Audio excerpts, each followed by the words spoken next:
Nothing But the Truth, Chapter 15, Part 2, page 139. 11:45 a.m. phone conversation from Harrison High School payphone between Ken Barchett and Phil Malloy. Ken: Hey, ma'am, what's happening? Phil: Nothing, it's boring. What's happening there? Ken: Just spoke to Doan. Philip: The principal? Ken: Yeah. Philip: How come? Ken: She called me in to find out what happened. Philip: What'd you tell her? Ken: What happened? The whole thing. A lot of people talking about it, with the newspaper and all. Philip: Yeah, but what did you tell her? Ken: I thought I should tell her how funny it was. Philip: Come on, what did you tell her? Ken: Nothing. I mean, it wasn't anything. I don't know why you're making a fuss about it. Philip: I still have English with her, but they switched me back to Lunger's homeroom. Ken: He's okay, tells good jokes. Someone told me he has a collection of joke books. That's where he gets all those one-liners. Phil: That true? Ken: Nick told me. We gonna work out this afternoon? Phil: Yeah. Ken: Catch you later. 11:50 a.m. Conversation between Dr. Gertrude Doan and Cynthia Gambia, student. Dr. Doan: Cynthia, what I'm trying to do is understand what happened in Miss Narwin's homeroom class with Philip Malloy. When these incidents occurred, I hope you can tell me exactly what you saw. I'm trying to work it out. Cynthia: Yes, I understand. I wasn't paying much attention. Dr. Doan: That's all right. Go on. Tell me what happened as you saw it. Cynthia Gambia: Well, during the Star-Spangled Banner, when the tape went on, Philip started to hum. Dr. Doan: Hum? Cynthia: I think so. Doan: Not sing? Cynthia: I'm not sure. It could have been. I wasn't paying attention. Not at first. Not the first time. Doan: And then? Cynthia: Miss Narwin asked him to leave. Dr. Doan: Which days were these? Cynthia: All three. Doan: Was Philip causing a disturbance? Cynthia: Well, I heard him, sort of. I mean, it wasn't loud or anything, not like the paper said, but he wouldn't stop, and she did ask him. I guess that was the disturbance. Doan: So he wasn't loud? Gambia: Maybe the last time. Dr. Doan: Very loud? Cynthia: Well, loud. Doan: What day was that? Tuesday or Thursday? I'm not sure. Doan: What did the other students do? Gambia: Nothing. I don't think they knew anything was going to happen. If they did, they would have watched. Doan: Do you have any idea why Philip, did this? Cynthia: No. Doan: Did you want to add anything else? Cynthia: No, I guess not. I mean, he was being sort of rude. Dr. Doan: Philip? Cynthia: Miss Narwin did ask him to stop. You're supposed to be quiet. Everybody says that's the rule. He certainly wasn't. She's a fair teacher. All the kids say so.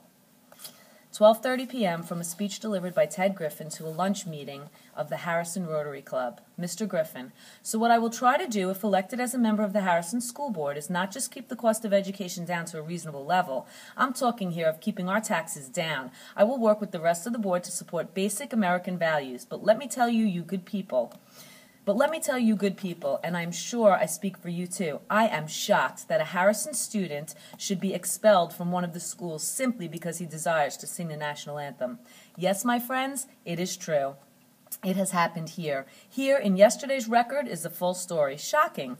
What I say is, most emphatically, what is the point of installing computers, which my generation never seemed to need, and at great cost, if our young people are not allowed to practice the elemental values of American patriotism? Is that the way we budget our education dollars? 12:50 p.m., conversation between Dr. Gertrude Doan and Allison Darcet. Doan: Allison, I'm working hard to understand what happened in Miss Narwin's class. The incident with Philip Malloy. Allison: I know. Lots of kids are talking about it. Doan: What are they saying?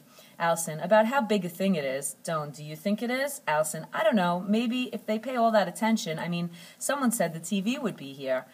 Doan: I hope not. Now, as I understand it, you are in Miss Narwin's homeroom class? Allison: I have English with her, too. Doan: I'm talking about homeroom. Allison: I have her.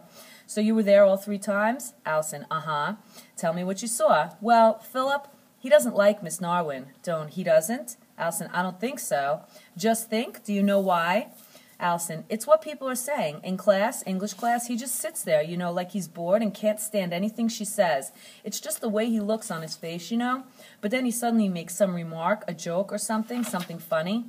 Doan: Do you think this has anything to do with what happened? Allison: Well, it was so obvious he was trying to get at her. Doan: What do you mean? Allison: Get her mad. Doan: Because he doesn't like her? Allison: He's been so moody lately. Those times in homeroom, I think he was doing it to get Miss Narwin in trouble. Doan: I wish you'd tell me more about that. Allison: Well, he's been angry a lot lately. I go home on the same bus with him. The other day, I tried to sit next to him on the bus. He was looking all angry. I tried to talk to him. And he got all angry, wouldn't talk to me. Doan, do you know why? Allison, that's just the way he is. Doan, Allison, I appreciate your help. Allison, can I say something? Doan, of course. Allison, I like Miss Narwin. Doan, I'm glad. You're telling the truth can only help her. 1:30 p.m., rewritten by Dr. Gertrude Doan. Harrison School District, where it's a memo. Harrison School District, where our children are educated, not just taught. To Dr. Seymour from Dr. Doan in reference to the suspension of Philip Malloy.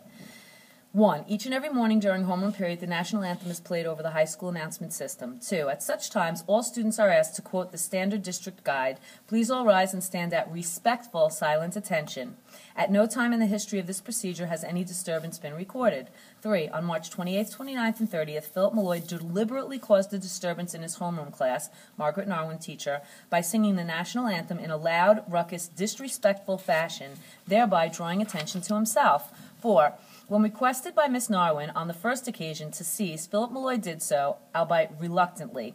On the second and third occasions, he repeated his disrespectful behavior, and when he refused to stop, he was sent, standard procedure, to Assistant Principal Dr. Joseph Poleni for discipline. 5. Philip Malloy did not dispute the above facts. 6.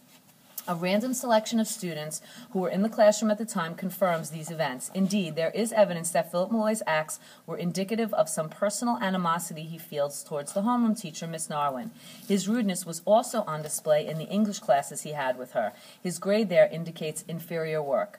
7. On the third occurrence, Philip Malloy was asked, 1. To promise not to show such a disrespectful attitude toward our national anthem, and 2. To apologize to his teacher and his classmates for his behavior. He refused, choosing the option afforded him of suspension.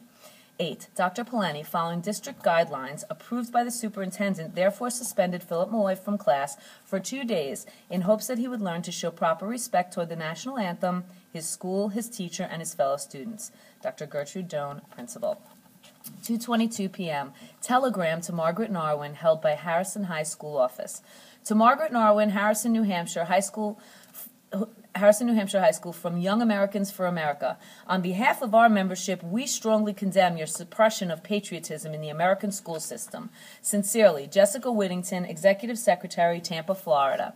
3:05 p.m. Telegram delivered to Philip Malloy. To Philip Malloy from Society for the Preservation of Free Speech. We applaud your defense of the freedom of speech in a public arena. One is never too young to fight for our constitutional rights, which are under constant assault from right-wing forces. Stand firm, stand tall. Please call upon us for active support. Hank Morgan, Chicago, Illinois. 3:15 p.m. Telegram delivered to Dr. Doan. To Principal of Harrison High. People like Margaret Marwin should be kicked out of teaching. Charles Elderson, Woodbank, North Carolina. 3:30 p.m. Written by Dr. Albert Seymour. Harrison School District, where our children are educated, not just taught, to Miss Gloria Harlan, Chairman of the School Board, from Dr. Seymour, in reference to the suspension of Philip Malloy. 1. It is the practice in all Harrison schools that each and every morning during homeroom period, the national anthem is played over the announcement systems. It's part of our general ongoing program of support for traditional American values. 2. At such times, all students are asked to please all rise and stand at respectful, silent attention. In past years, our desire for a dignified moment of patriotism has been firmly maintained. At no time in the history of this program has any disturbance been recorded. 3. On March 28th, 29th, and 30th, Philip Malloy deliberately caused a disturbance in his homeroom class. That's not the bell, that's the recording.